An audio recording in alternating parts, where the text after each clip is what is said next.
beshi mo. Talagang panalo ka kay Konsehal J. Isip na serbisyo niya talaga namang damang-dam. Siya na kay Ang beshi mo. Konsehal J. Isip na kay Konsehal J na talagang panalo ka kay Konsehal J.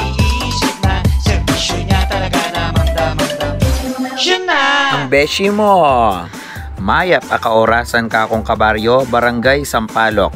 Anyaran ko po ing maragulyong kasaupan at suporta, keng daratang nahalalan, para lalo pang mitaglos at sikan din kaya katamong proyekto. Feeding program, outreach program, gift giving, matuwa at PWD, kasiyahan at pialben keng baryo, at palaro kareng anak. Patnubayan at gabayan da katamo ning Ginoo, pasibayo, misasan metong tamungan, iboto, J. Isip, may nagawa na, marami pang magagawa. Konsyala J. Isip yuto kumiklat, God bless us all.